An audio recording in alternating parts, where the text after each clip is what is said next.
Welcome, everybody. Thank you for your patience, They got the gist of it, right? I'd like to begin by acknowledging that we gather today on the ancestral homelands of the Coast Salish peoples who have lived in the Salish Sea Basin throughout the San Juan Islands and the North Cascades watershed from time immemorial. Please join me in expressing our deepest respect and gratitude for our indigenous neighbors, the Duwamish, Suquamish, Nisqually, Snoqualmie, and Muckleshoot tribes for their enduring care and protection of our shared lands and waterways. Thank you. Okay,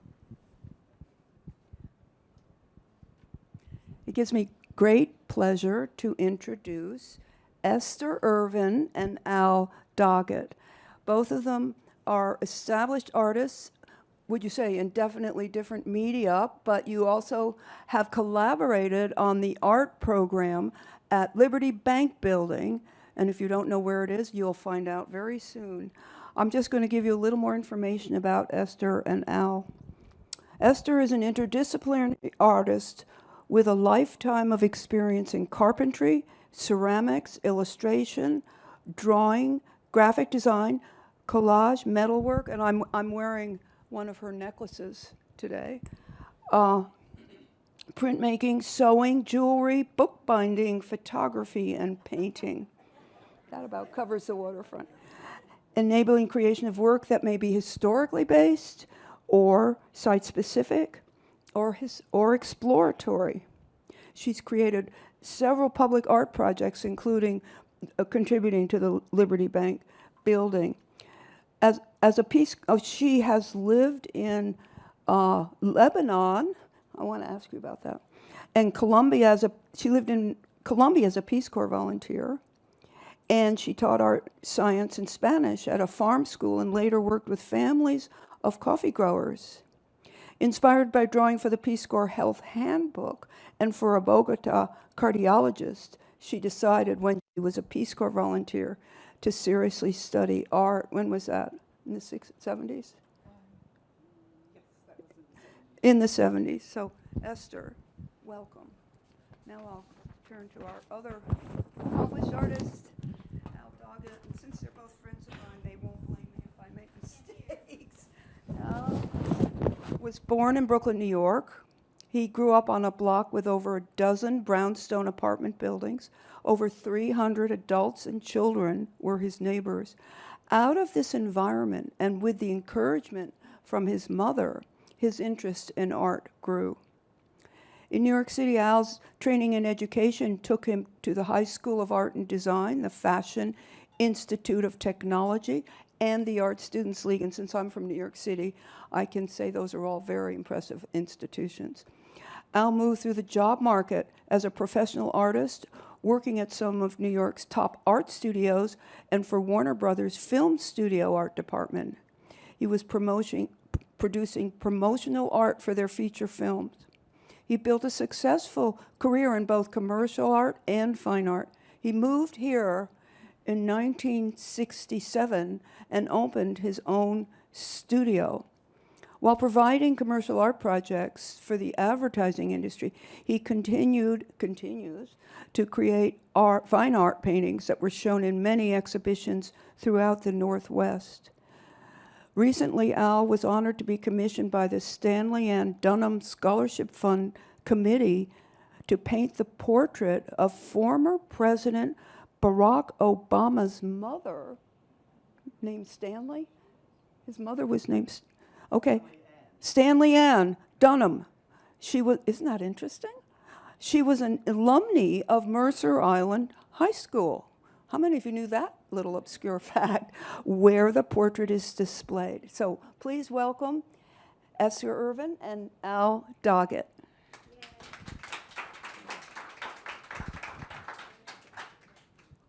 Well, good afternoon, everyone.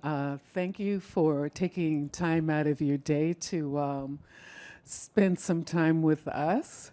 And thank you to Susan and whoever else might be responsible for inviting us here and providing parking.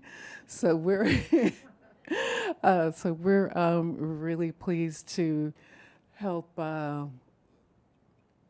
introduce you to or inform you about a little bit of the art in the Central District. The chart that you're now looking at introduces an issue that the Liberty Bank project was addressing. It addresses the steady decline of the black population in the district, and you can see from the charts what the case is there. So this right here, where the dot is the location of the Liberty Bank building. And this particular map is a little bit old because now a number of these places that are designated in yellow have been redeveloped since the creation of this particular map. And this is what's known as the Central District Upzone.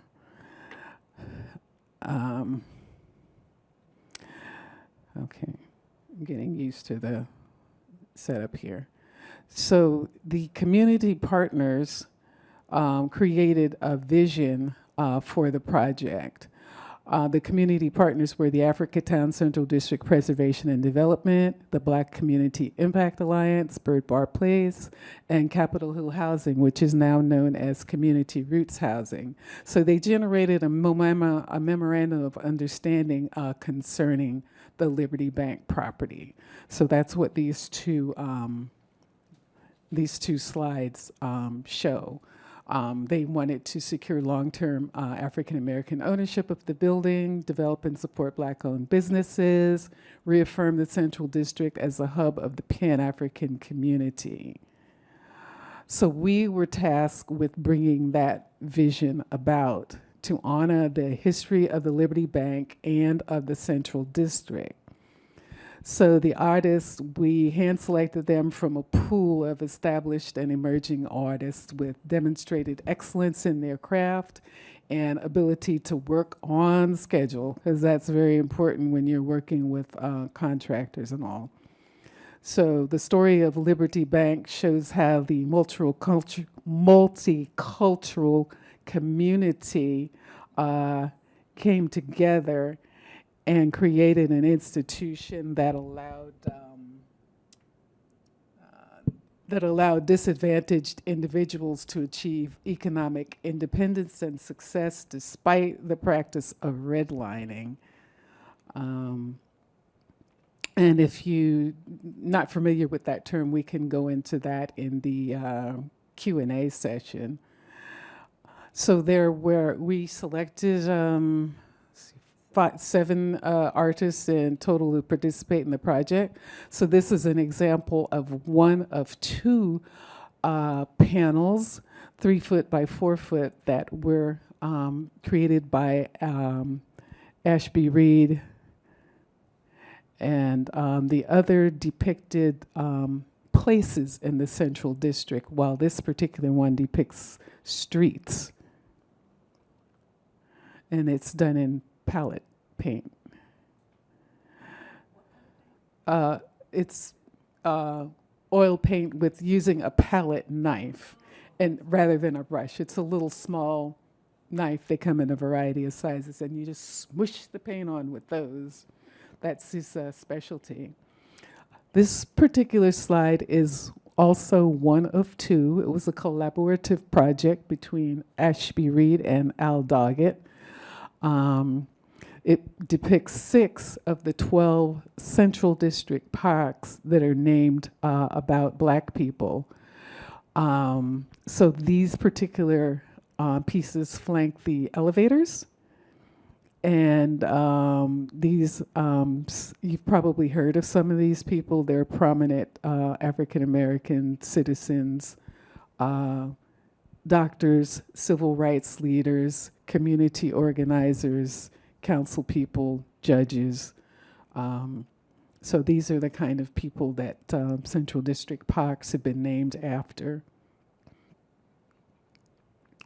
One feature of the building is what was called the canopy wrap. And Al will talk about his paces. How does this work? Just push forward and it advances the slides. Thank you again. I'm happy to be here. Appreciate it. Oh, how are we doing now? Is it turned on? I'm going to point it towards you. Okay, how about that? Thank you. Anyway, I've been. Point it towards you like this? Like this. Okay. All right. Okay. We got it going. Okay. I was happy to be part of this project amongst 7 artists in creating the artwork for this particular building. It was interesting starting it, getting involved in it. We had a lot of meetings to go to kind of make this thing happen. We had to meet with the architects, developers, and the community groups. That was the key when we had to meet with the community groups. A lot of people said, well, they're going to give you a tough time. That's going to be tough. But they were the best. They were easy. It was kind of fun to talk with them and get their input and their ideas. And so we had to be able to, I would create slides, different kind of sketches, and be able to present that to the community groups, which they were always with me on it, which was great.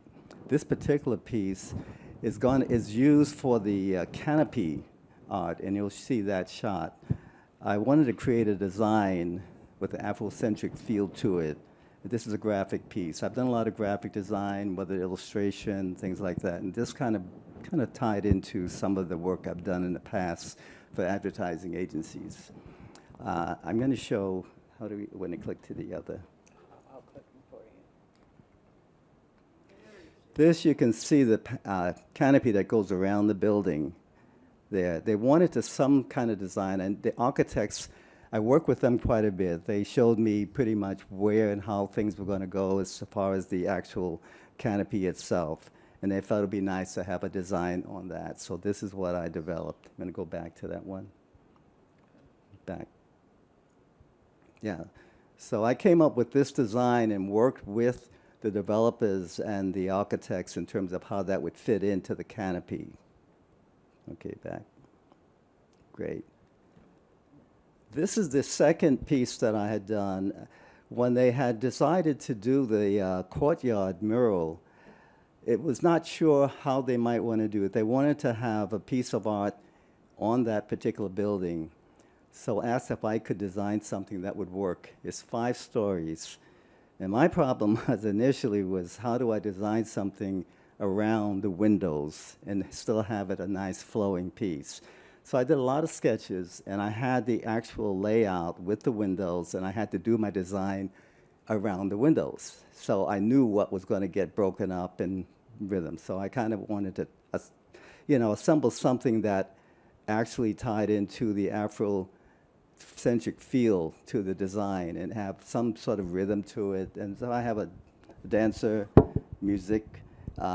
This is something I played with quite a bit. I did a lot of various sketches to see if I could make something work that was simple. I had to make sure that it would be strong and simple and not too busy. And this is what I came up with here. At the time in doing this, they had they had all of these scaffolding along the way. And I had to create a piece of art that would fit into that format that I had. So I worked with an actual mural painter, because that person had to take my design and then actually apply it to the building. That was tricky, because I was nervous about how they would do that. Would they capture what I had, the actual painting? Working for the gentleman, he was really great and really kind of supportive of what I was trying to come up with. So they took my drawing, my artwork, enlarged it to the format of the building, and actually applied it with charcoal, a drawing on that building, and they had to walk along the scaffold in paint. And I had to go by periodically, take a look. I didn't want to be looking over their shoulders while they were painting, but it was kind of nervous, but they did a good job. I was pleased with that. Okay. You'll also note that the entry portal, it has a basket weave pattern that we'll be getting back to a little bit later. But if you can barely see on the insides of the portals, they use some of the original Liberty Bank safe deposit boxes. And you'll be seeing some safe deposit box tops or doors again in the presentation. This particular piece is the lobby section. It's the mural that goes when you walk into the building. This is like 27 feet long, and they wanted something. Again, they came to say, "Oh, could you do something that would be a nice, attractive piece as one comes into the building?" And I said, 27 feet? Okay, let me think about that. So I started to come up with ideas. This was really kind of collaborative in a way. I had to make sure that I had the community with me on this. To do something like this captures the history of the Central District, the Black Central District in that sense. I wanted to be able to include elements that was part of that community for so many years. And this is the thing of going through different people. I did interviews, I talked to a lot of people in the community, did not want to have something that wasn't going to work, but I did want to capture the various businesses that took place, the names of various people, politicians, the churches. I just wanted to capture that sense of what the Central District was. And again, as I started playing with the design to come up with something that would be, pleasing in that sense, it was again back and forth a little bit, wanting to make sure. Once I started with names of different personalities, I decided it's not the good way to do it because somebody's going to get missed. And I said it wasn't going to, relate to that. But anyway, it was again, I did a drawing and then a small painting of this, blew it up digitally, and then I started adding my elements into it that way. I wanted to capture the people. I wanted to capture the rhythm. I wanted to capture even the park scenes. So that was something that it just took a while to really do, and because it was so big, it was quite a major experience to go through this. But at any rate, when I started showing the examples of the community, they loved it. They loved the direction I was going. They had ideas. Al, why don't you do that? Could you put this in? Things like that was happening. And so I really kind of, worked with them on that. And I felt pretty good that the design worked out. Again, it's so many elements. My whole thing was to keep it as simple as possible. And that's anything I'm missing. TMI. Hmm? Too much information. This is the last piece I did. This is a piece that was just in front of the elevator. I thought I was done. They said, well, there's another wall. Could you do something with this to fill this? This was about this 4x5 foot. I thought it would be good to capture the flavor of the building, of the residents, and it's a multicultural piece relating to the various multicultural elements in the building itself. And again, I just worked out a design piece to go into that, and that did. Any questions? Oh, you want me to read that part? Yeah. So clockwise from the left, or from the bottom, clockwise from the bottom, Filipino, Mexican, Native American. No, this is African. Oh, well, okay, maybe I went the wrong way. Yeah, this is Native American. Yeah. Okay. So anyway, well, you all can tell which is clockwise. So clockwise from the bottom. It's probably here from the bottom. Filipino, Mexican, Native American, African, Chinese, Japanese. Yeah. Anyway, so for me, I wanted to capture that. I wanted to make a design more something that would be pleasing and the warm tones that matches some of the other tones in the of the mural in the lobby. What is the LB? Liberty Bank. Liberty Bank. That's the building, the Liberty Bank building. Yeah. Okay. That was designed by Mrs. Mardine Purnell back in the day during the founding of the bank. So we kept that. Yes, the LB logo. Was that? Yeah, I'm going to talk about the founding a bit later. Yeah, I think that's some of that's in the next slide. Okay. You want to go through that? Yeah, okay. Advance, please. Okay. Oh, I love that one. Yeah. So this is the founder's wall. The artist is Lisa Myers Bullmash.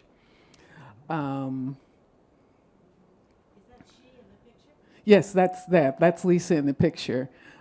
We had to wear hard hats during this particular phase of development, so she's not showing off. It was mandated. Yeah. So her pieces, they're 24 inches tall, 12 inches wide, and each piece features a coin purse. Inside the coin purse are sand dollars. The actual backdrop, or the actual substrate that she did the artwork on, is an encyclopedia volume. And she used the photos of the founders and paper ephemera to create the pieces. And the founders' wall honors the multi-ethnic founders who were Jewish, Black, and Japanese. So from left, oh yeah, you can see better than I can. Okay, from left from left to right, we have Dr. James E. Jackson, chairman, Jack H. Richland, Garrett Holbrook, Holbrook Lawrence Garrett, excuse me, Reverend Dr. Samuel Barry McKinney, Mardine Purnell, James Purnell, President, Dr. Ralph Joyner, Vice Chairman Ralph Monroe, and let me get the first name right, Mr. Takuda. George Takuda. Okay, the architects were Mel Streeter and D. Norval Unthank Jr. Mel Streeter had the lovely experience of having to apply to 22 architectural firms before he found one willing to hire him because he's Black. This is the first bank. Yeah, these are the founders of the original Liberty Bank, which 68. Yeah. It had a 20-year run.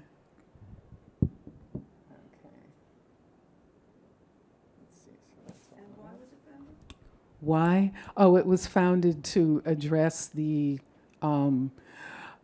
yes, it was founded to address the redlining issue in the Central District, because redlining is the practice of offering unfair lending rates and discriminatory selection of where you can live. And so the Liberty Bank offered loans to people to acquire property and whatever else at a more affordable rate. So that's why this bank was established. And incidentally, the Black people were not allowed to purchase the property. So Mr. Jack Richland purchased the property. Yeah, even then. Yeah, so, yeah, these are, interesting things I found out about Seattle history, because I don't have the longevity here that many of us that many of us do, like Al and some of you. So, yeah. Okay.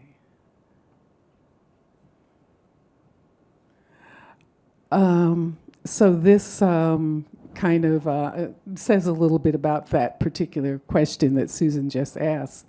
The Liberty Bank was more than just a bank. It represented the community and their hopes and dreams.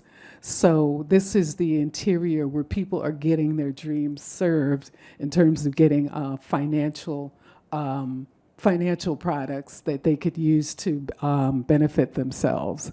And the other panel that Lawrence Petrie did shows people on the outside of the bank. This is, you'll be seeing another view, but this is the bicycle repair area in the bank. And this particular mural kind of gives more honor to that history of the Liberty Bank. This was done by Aramis Hamer, and a number of these photos were taken by Kevin Scott, because he's a really good photographer.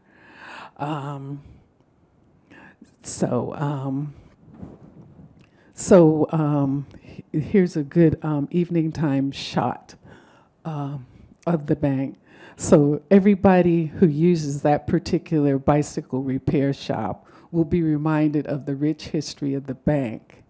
So not only did the bank open in 1968, but that was the year the first manned spacecraft orbited the moon.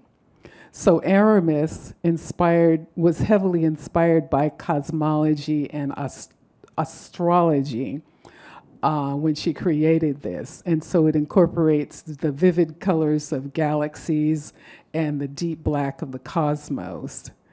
And she has the Liberty Bank logo made up of gold chains, which represent prosperity. And she has multicolored hands in the air that represent the community. And in the lower left, she acknowledges the founders, the community partners, put my cursor over there, the founders, the community partners, and our indigenous ancestors.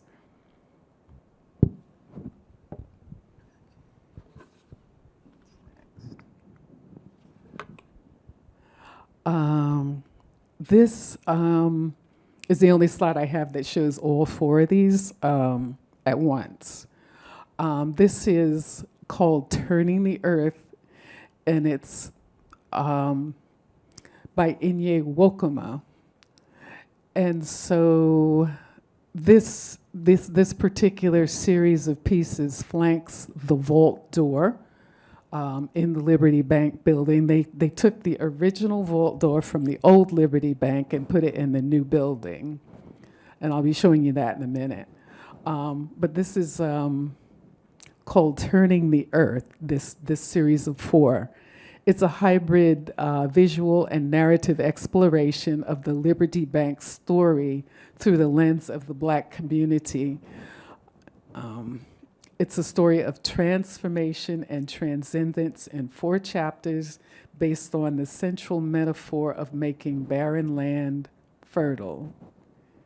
And through this metaphor, Inye is exploring systemic racism African Americans faced on migrating to Seattle in the 20th century, and how people confronted those challenges to build a community. Let's see.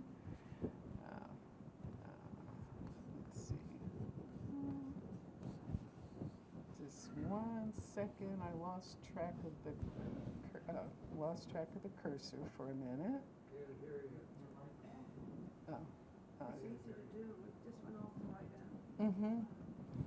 I was just saying that I had lost track of the cursor for a minute. Okay. So it depicts how people confronted the challenges that they had to in order to build a community, and the role that the Liberty Bank plays in the story. And there's a lot more of interest to say about this, but we'll show you what it looks like in situ.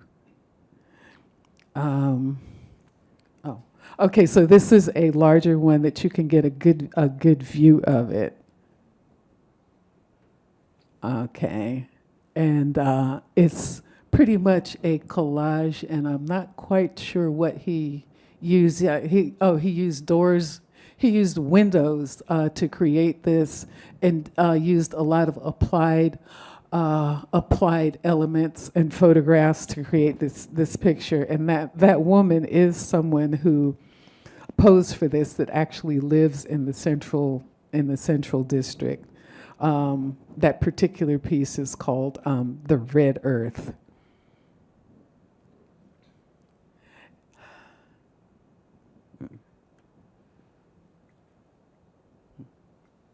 Okay.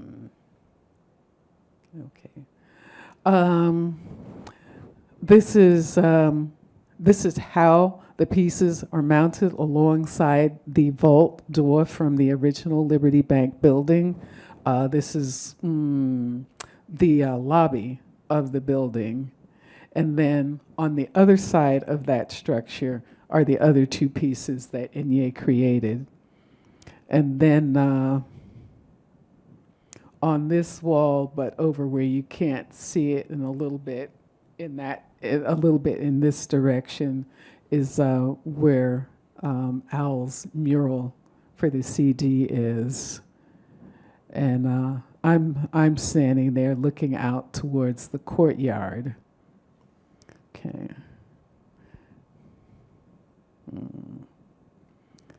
Okay, glass panels for the CD. This is one of 4 similar panels that are installed in the canopy of the Liberty Bank building on Union Street. So if you're walking down Union Street, you can just look up and see those. I'm the culprit behind those glass panels. And they depict the 7 red line neighborhoods of the Central District. Incidentally, redlining also took place in other neighborhoods in Seattle. And some of those covenants that enforce this are still on the books or accessible through research today. I put the Salish canoe in there because to recognize who have been stewards of this land for thousands of years before colonization. The panels were installed at dawn. So that was an interesting early day for me, and there's a panel right up there on its way up. Below the panels were the plaques for the Liberty Bank that you can also see walking down Union Street. And so the plaques were made by, the verbiage was put together by Professor Minnie Collins, who taught at a number of places, and most recently at Seattle Central College for a number of years. But this particular plaque, this is the diagram that went to the foundry for the plaques. And so these name the various founders of the Liberty Bank. These are the plaques before they were installed. And so the plaques deal with the Liberty Bank heritage. Another plaque deals with speaking for ourselves. The other plaque is called Central District, Our CD, Community Pioneers since 18th century. And then the 4th plaque is Liberty Bank Building, 2016 to 2019, which is the time period that we all worked on the project.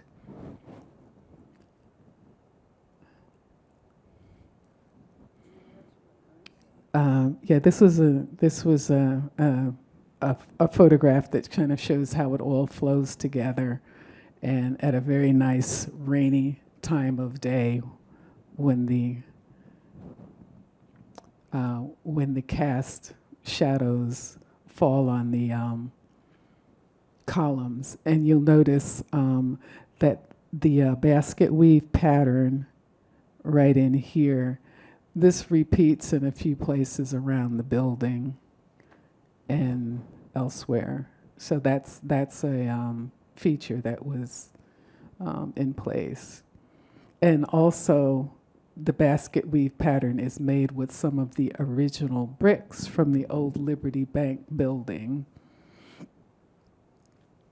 Okay. Okay. Okay, so, oh, yeah. It says down and dirty, all right. Yeah, that's yours truly in the shop tiling the benches. So you have one that's well on its way in the background and one that's in progress. So yeah, probably some of you are familiar with how tiling is done. You lay it on there and then you smear this nice mud on top that's squeezed between the cracks, and then you clean it all off and you end up with a nice looking result as you see in the background. These were done in shop. These are the tops of the benches. They also recapitulate the basket weave pattern, and they have a Liberty Bank safe deposit box door in the middle of them. And this is, well, that's the flip side. It shows how they got it in there. So they were done by time I started the tiling. And I was so happy to be done with that.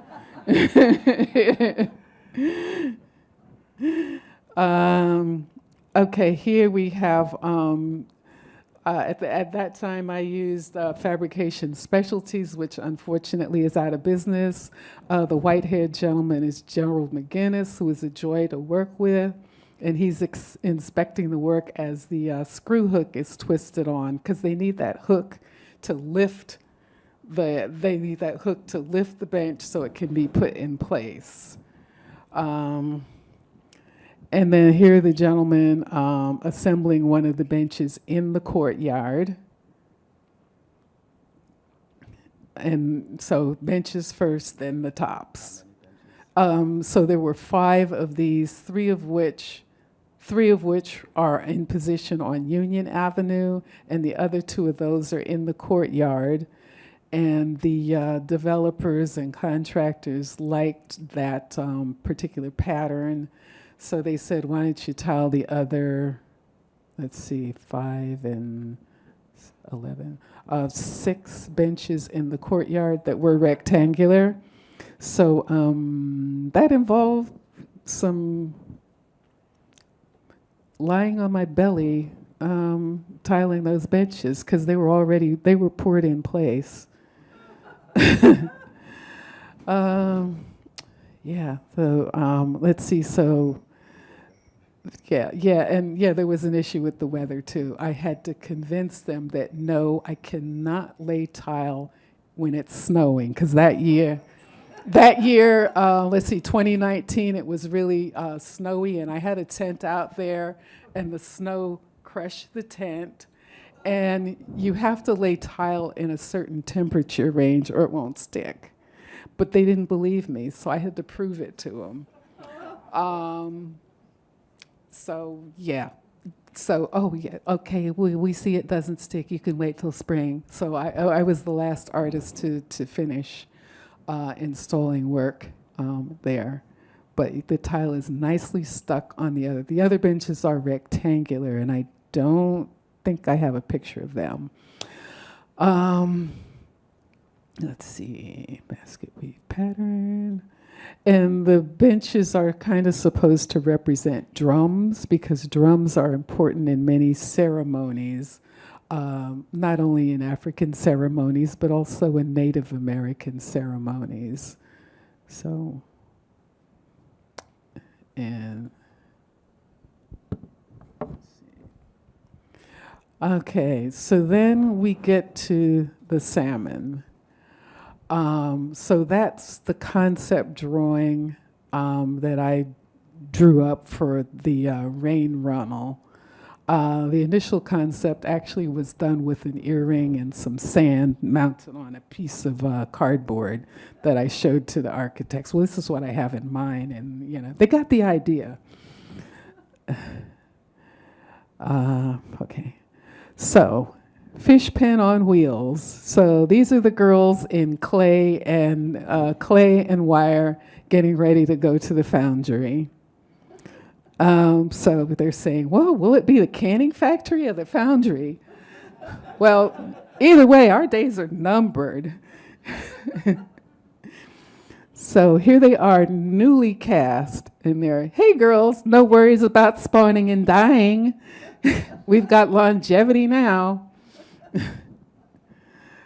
And finally, man, we love our new patina and we get some water at last. I took this picture on a rainy day. So the reason for the salmon is that the salmon, like ourselves, swim against the current to bring new life and new ideas into the world. And the stones that are on their platform represent the obstacles that impede their progress. The pondweed is symbolic of forces that hinder our vision and understanding. And the water itself, when it rains or snows, is supposed to run down and smack them in the face. The water is the substance of earthly life and supports the journey. And 1 second, please, while I fiddle with this. I'm no, don't do that. Okay.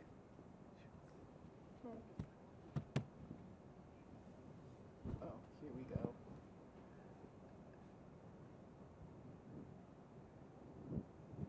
Yeah, I'm a Mac and stylus person myself, so.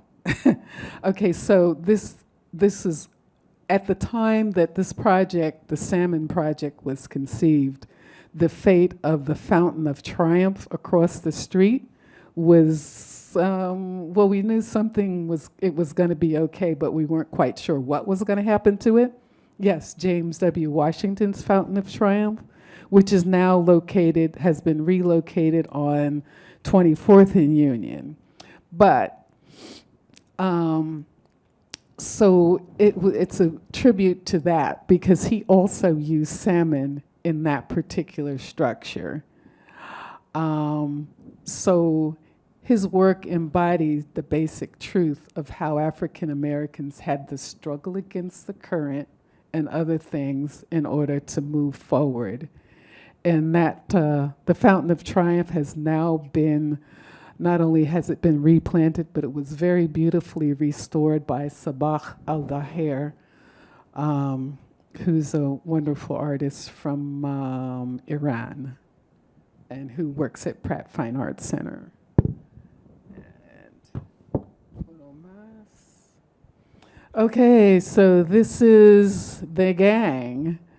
The artist who worked on the project. I think you probably recognize two of the artists. This is Professor Minnie Collins. This is Inye Wokoma, who who has the place called Wanawari that's near the Liberty Bank building. This is Lisa Myers Bullmash without the hard hat. Aramis Hamer, Ashby Reed, Lisa Brown, Lawrence Petrie. Okay, so now we're going to proceed to the next lovely artist. So, which is going to be you? I'll just say. Oh. Okay. Oh, there's that. I gotta talk some more. Okay. Let me just get into that. Briefly. It's on. Hello? It's on. Okay. Oh, you want me to move forward now? You can use Well, the no, button. don't. Okay, yeah, I guess you can do that. Oh, well, where do you want? Oh, okay. We're getting. Go back. Oh, back. Okay. You pressed Along too with hard the on it. work That's we've okay. done with the Liberty Bank building, we were asked to show some of our personal work, some of the artwork that we don't normally do. I myself am sort of blended. Oh, myself, okay. I tend to work in two different. I'm a blend. I do a lot of commercial art. Has been my business side, fine art. So I've been a blend of both. And in doing the commercial art, of course, that was working with advertising agencies and doing images and designs for newspapers, magazines. That's the bread and butter, basically, on that. And that allowed me to create without any pressures, doing my fine art work without having to feel I've got to sell this or that. And that was really good. What I'm going to be showing, Esther's going to show some of her work first, and then I'll show some of mine. There's a variety. I'll kind of get into mine before, after Esther starts. Just kind of show you the variety of works that I have done and the directions I've gone with my work. So. Yeah, we only have, like, look at the clock, we only have time for Q&A, so we can't talk a lot. Okay. Okay, this is the some of the work that got me into a residency at Pratt Fine Arts Center. So slightly early work done in assembled gourds. So I guess there's not a whole lot to say about that. Then at Pratt, I got into metal jewelry, and this is some woven wire jewelry with pottery shards and metal that you roll through a rolling mill and you press a pattern onto it. Okay. These are some hollow bronze and copper objects. This bronze piece is about, I guess that's about close to a foot tall. It was inspired by Jerry Tsutakawa's sculpture, but with the added thing, I call it ikebana because it's got this tree-like formation on it that's removable. This is called 2 Shots of Happiness because it's about the size of 2 shots.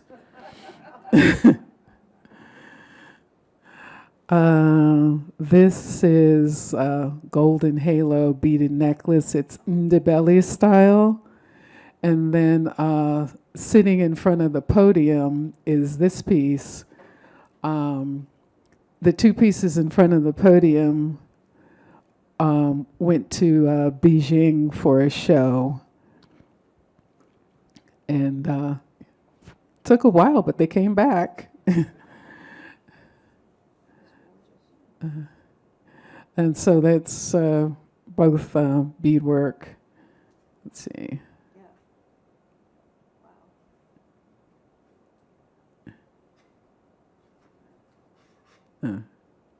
I've also worked with youth and adults from time to time, making things that are a bit simpler, like a caged stone.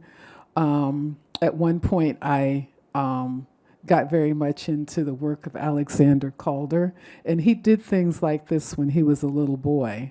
So that's how he started out. And then these are felt balls and whatever beads that someone can get a hold of and string, something that's pretty easy to make.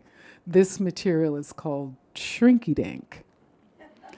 And you draw on it with markers or something like that, and you draw it fairly large and you put it in a toaster oven and it shrinks. But it's fun for adults and kids, yeah. These are some examples of collage. This particular one was selected for an advertising piece for an exhibit that Onyx did in Richland, Washington, in 2014.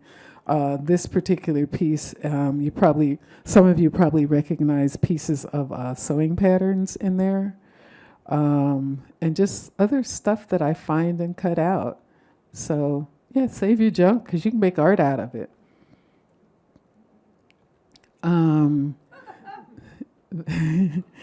These two pieces are as examples of some of the variety of mediums I work with. This is called the Hog of Wall Street. And you notice what the hog has been collecting? Real estate. Yeah, okay. And he's got some more of it over here. So he's made from felt, roving, which is wool fiber that hasn't been, it's just like the hairs, and they're dyed, so that's before they're spun into something. And some wool textiles, like this pink area is a sweater that I used to have. And this is called Afro-Carib head. It's happily in a home in Maple Valley, and it's made out of wood and cardboard, beads and wire and acrylic medium, and stuff to kind of make it permanent. And there's a bit of a gourd up there. And then I participated in this during the height of the pandemic, which I wish we'd get out of.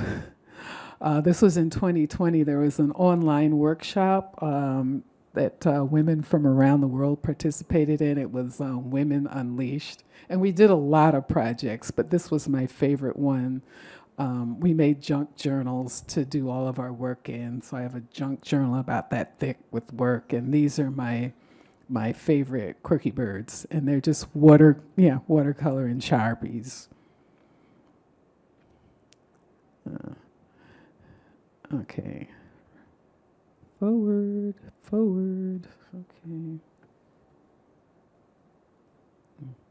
Sometimes it doesn't want to advance. I keep getting this little box that pops up, trying to get rid of it. Oh, here we go. Try that. Next. Won't do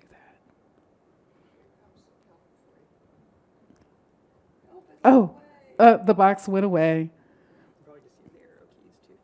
Yeah.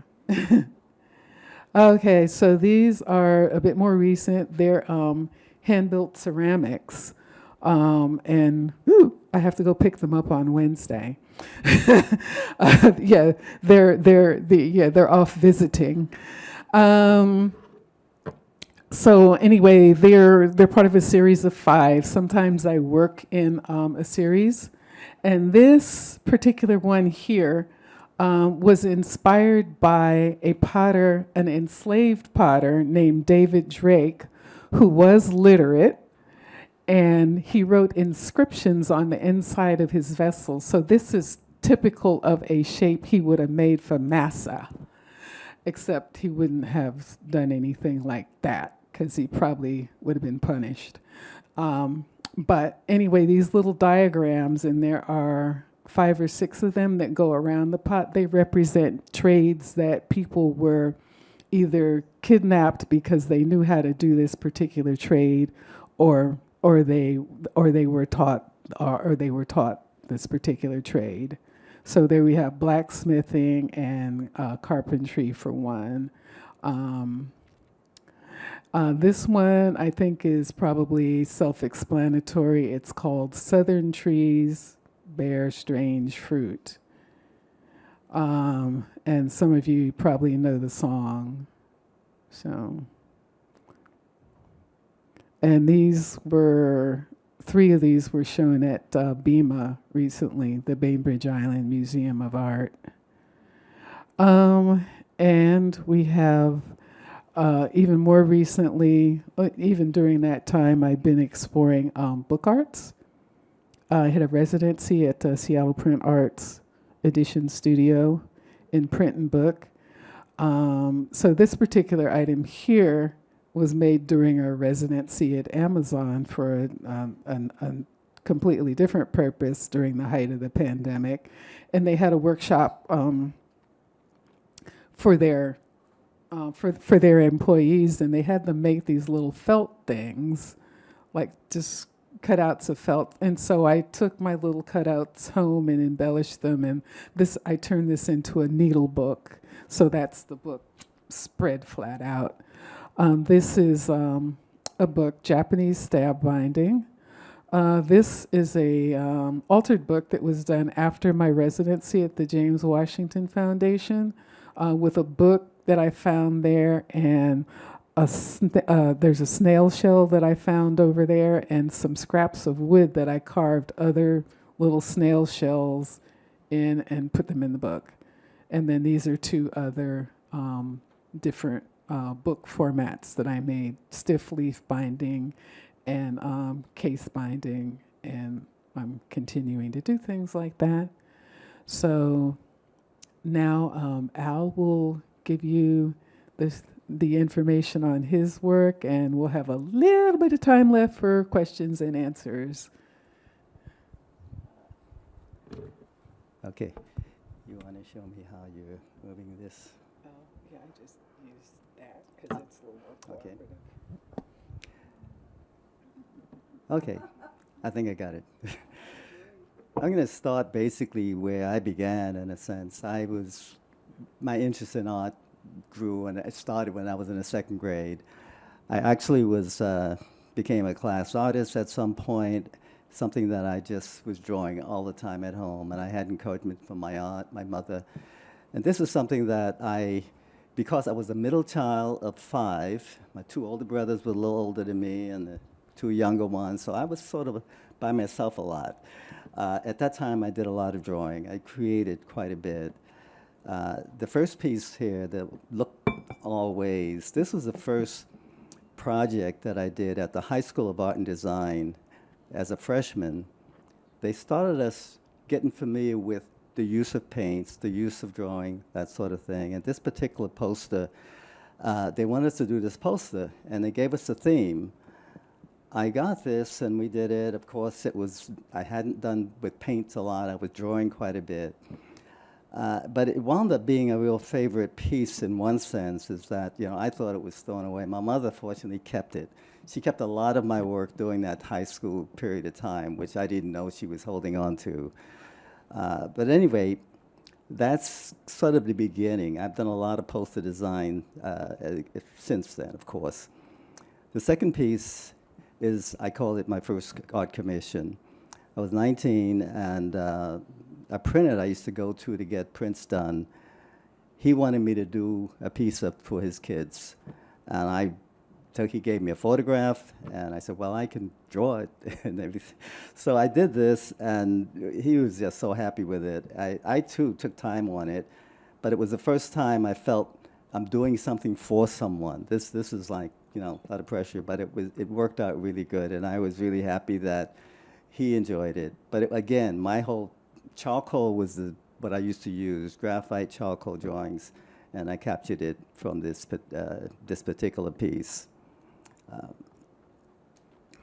This is another one that I've done in high school. I was 17 in my senior year. We had assignments to do as a senior to create, in this particular case, take a book and do an illustration. For me, it was The Good Earth. I chose a scene in that particular book, and I was just so fascinated with the story, and I wound up choosing this particular scene.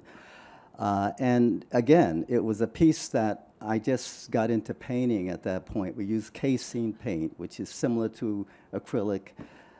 But creating this story, a lot of it came out of my mind in terms of what I read to create this particular scene. I enjoyed this. I had fun, and I did it at home on a small table. So it was again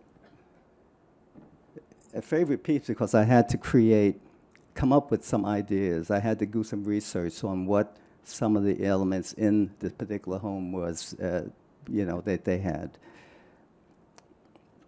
That was the Good Earth. These two pieces are, again, charcoal drawings. I did this, probably was like in the mid-'80s that I created these. In this case, I did a lot of children's series, and I would use kids in the neighborhood to create a lot of my art. The girls doing their hair. I was coming home one day, and I saw them across the street sitting doing this. And I came in. I looked out the window, and I said, that's the picture. So I wound up going back out and ran across the street, tapped my camera, and I told them, keep doing what you're doing. I'd like to take a shot of that. And they, of course, started posing. They just got up. I said, no, keep doing what you're doing. And finally, I just stood there and started shooting a little bit, but they didn't know I was not shooting them at that point. Then they got back into the scene, and I was able to capture this particular shot of them all really into each other's hair at this point. Even at this stage, I wound up taking the photo and recreating an image from it. I don't copy exactly. I like the action of it. So I wound up being able to create a composition with the design, and it was just fell in place really good. The other one, the ballerinas, I did a lot of photography and design work for a theater in the community. They had the dance department, and they had me do photographs for the dances. And I captured this scene, the little girl. I mean, it was really one of those things that I captured a lot of different shots of kids working, stretching, doing it. In this particular situation, I felt the story. I felt like I wanted to capture this scene with her trying to be what this little girl is doing. Of course, her mother was the dance instructor, so she had the experience pretty much. So again, for me, I'm capturing a story. I wanted to kind of tell this story here again with charcoal and with some tints, basically. So that was there. I've also used photography as fine art in a sense. I've done a lot of photography work and exhibited them in certain galleries and certain exhibitions. Photography for me, I always had the camera when I got into high school, of course, and at this time I used it. I love black and white, and I would like to work with the lighting. This is natural lighting that I would always use in the photography. I wanted to capture this young lady. She was an artist. She made the hat. I just thought it as a design. I'm telling you, looking at the figure, I wanted to create an image. I wanted to create a design out of it. So that was one of my pieces. And of course, the piece on the right, that was a group dance company that I saw in performance.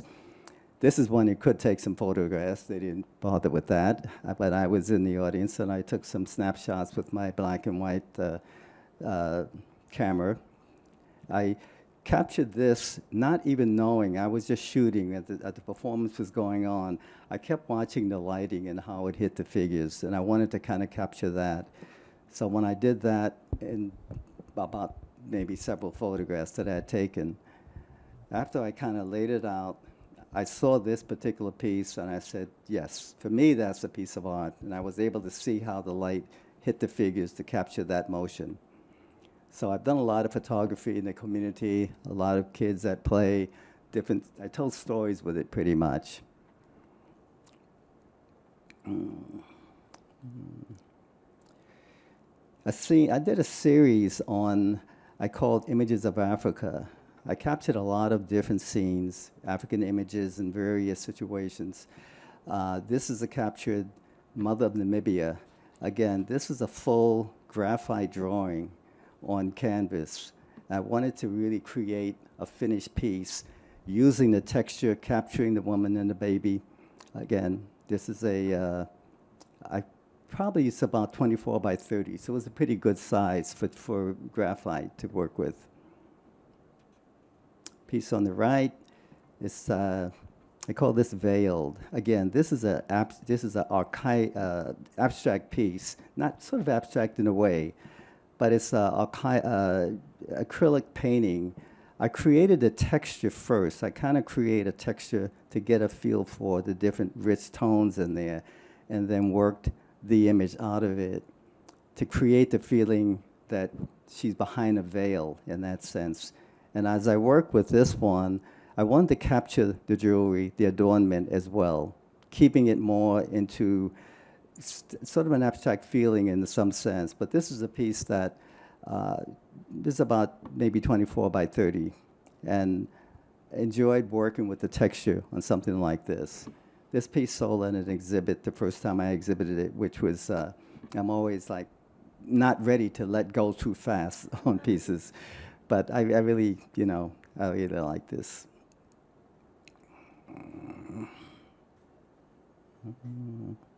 Oops. Went back. There you go.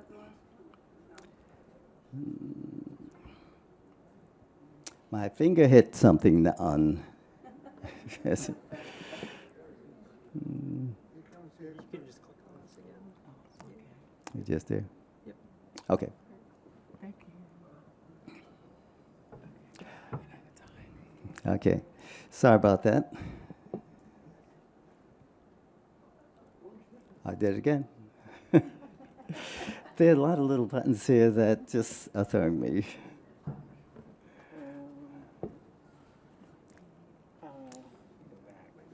There you go. I know one of these buttons blacks it out, so they can't see. Oh, so it's with here. Yeah. Okay. Exactly. I got it now. Sorry.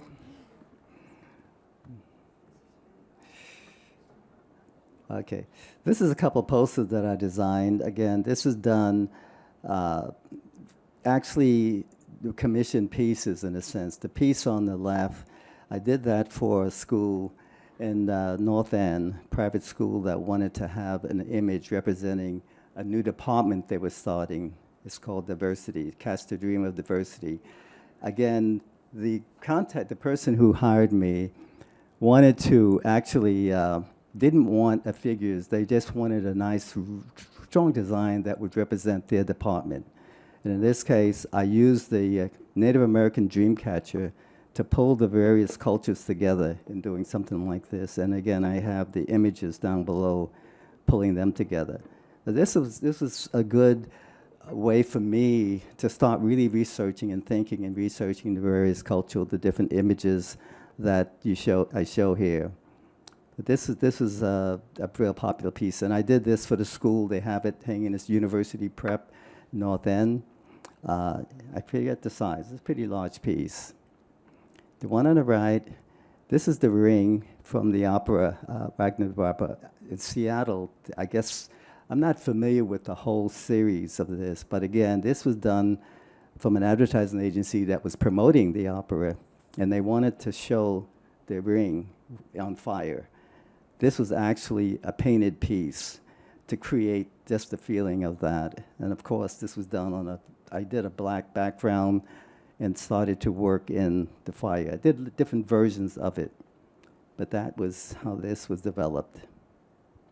Did the dream of diversity imagery precede the Liberty Bank work?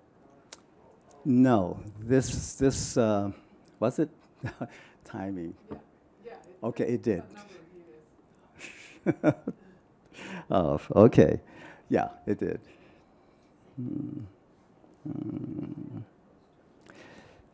This is a commission piece. I've done a few commissions from various situations. This was a committee that wanted to create a portrait of former President Obama's mother.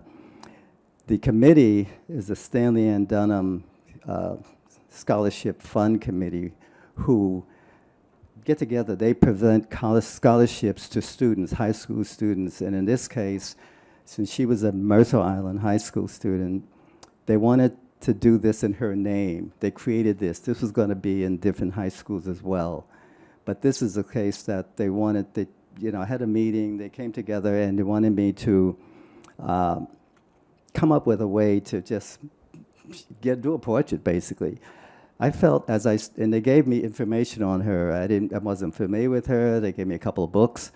They wanted to, so I decided I wanted to tell a story, not just to have a portrait. I wanted to go in and put the elements in it. She spent a lot of time around the world in various countries, working with indigenous people. She was she was into art herself in that sense, but I wanted to capture her life in tied together as a montage, basically. I got a chance to meet her daughter, who lives in Hawaii, Maya. She was key for me. The committee gave me the portrait, but it was important for me to get her approval. I wanted her to really feel good about it. So I immediately kept in touch with her as I did my sketches. I did a couple of sketches and showed the direction I wanted to go. And she was really pleased with the direction I was going, and that helped me continue. So once I got various elements, she said, definitely put Hawaii in there, and Mercer Island image of there. So again, taking elements like this and then tying together, I felt it was important to put her son and the daughter as well in there. At first it was just former President Obama in, and then I realized that, no, she has to be in there as well as the daughter. So I wanted to tie that together. So it's a really important piece, and it's hanging now at Mercer Island High School in their, foyer area.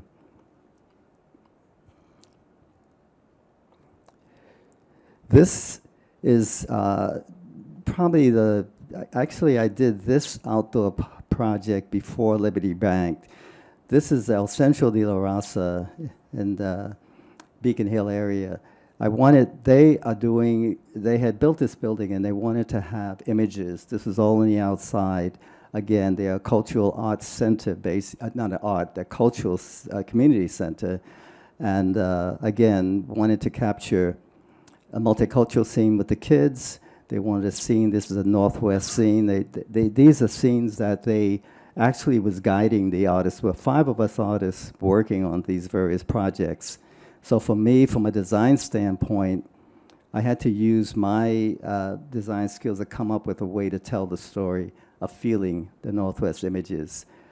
The one on the right side here, this is a African American history scene, just kind of going through the various elements to kind of tell this story. This is a piece that was like 7 feet long, high, and it was done from my artwork into mosaics. They had 2 mosaic artists to interpret that, and so that's on the building there. So this is, again, I don't want to go too long. I'm done. Basically, each of these pieces, there was a lot of research, a lot of time put in and thought to kind of how to tell the story.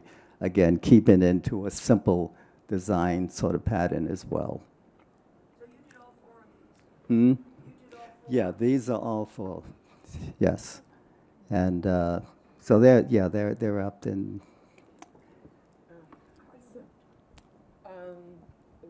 So we can take some Q&A now.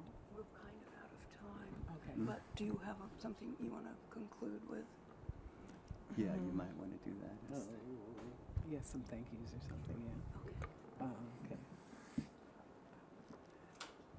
So we are pretty much almost out of time. Do we have room for like 3 questions or something? Well, we usually have questions, but she has a question. She's eager. Let's go ahead and do that, okay? Okay, yeah, let's do that question. Yeah. Yeah. You're a wonderful audience. Oh, yeah. It's been a pretty long- Hello, neighbors. Oh, Ruth, is that you? I didn't recognize you. Yes. So, first a comment. The 3 girls doing each other's hair on the stairway. At one of your famous Christmas parties, you had placed that on a spiral notebook. I purchased that notebook, and I still have it, and every Christmas I use it because I use it to keep track of who I gave Christmas presents to and who gave them to me. So I use that every year. Beautiful. And I wanted to ask a question. I heard a rumor that when you were doing, all the scaffolding was up and you did that beautiful flowing image on the outside of the building, I heard that you forgot to sign that image, and I want you to tell the story of how you managed to accomplish that after the scaffolding was down. Wow. I think I can take over from there. I'll let her take over on that because she got involved. I don't know how you found out about that, Ruth, but I was enlisted to paint the signature. So, yeah, I climbed up on the ladder and painted Al's signature because he's not a ladder type guy. It's good to see you again. And I'm vying for a place for Mama Elephant at Africa Town. I was going to email you, but I've been so busy. I see, sir, did you have your hand up there?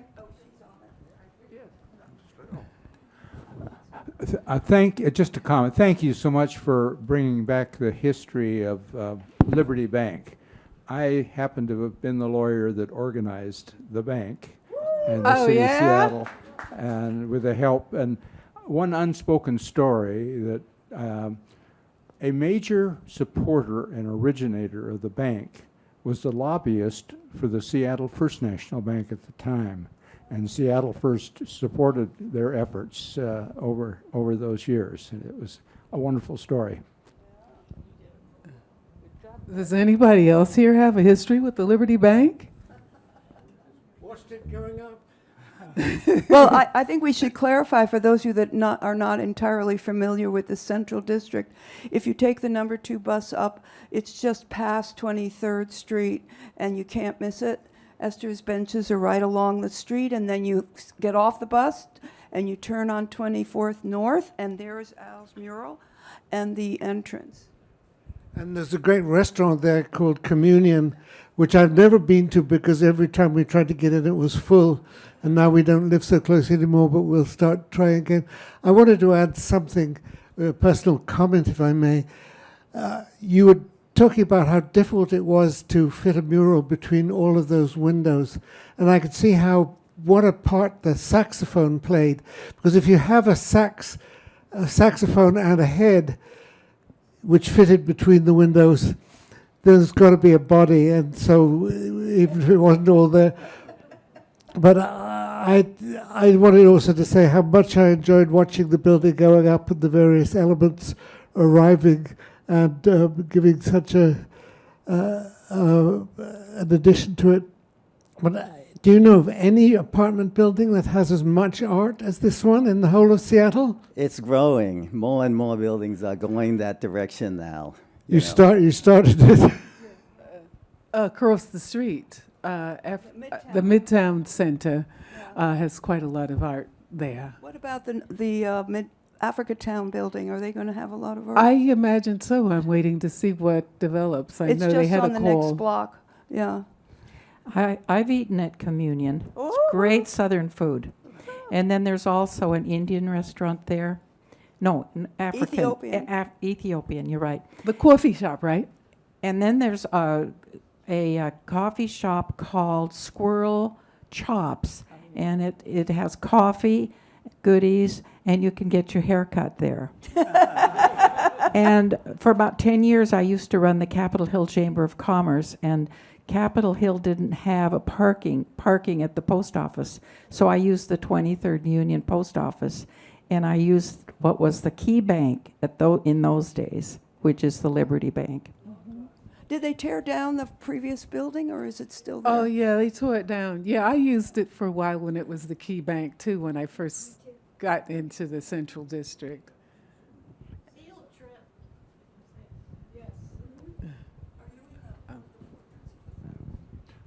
The Key Bank was the successor to Liberty Bank. It took it over in 1988 after the financial difficulties period of time. Mm-hmm. I see Jenny. I'm wondering if we can have a trip. You know, I just drive the bus. I don't plan any. It's up to the art committee. And you would get us inside so they could see all the art inside. I've got the keys to the kingdom. Well, I'm on the art tour committee, so I might bring it up. Yeah. Well, there is a tour coming up that I'm giving for the Seattle Metals Guild in April. Uh-huh. Let me check the dates. And they said that they only have a handful. Let's see. Oh, yeah, I have them with me.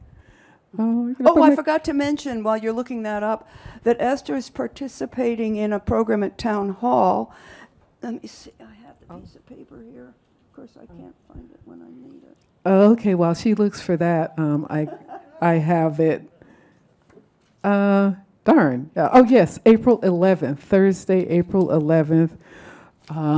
It doesn't give the time on the card, but as I recall, it's 7 o'clock, but I can send Susan an email just to verify that information. Do you know the name, the program? I can't find the Town Hall program, but I think it's the 25th of April, about artists. It's about our lives in art, and there are, I think, 6 artists that are selected to be there.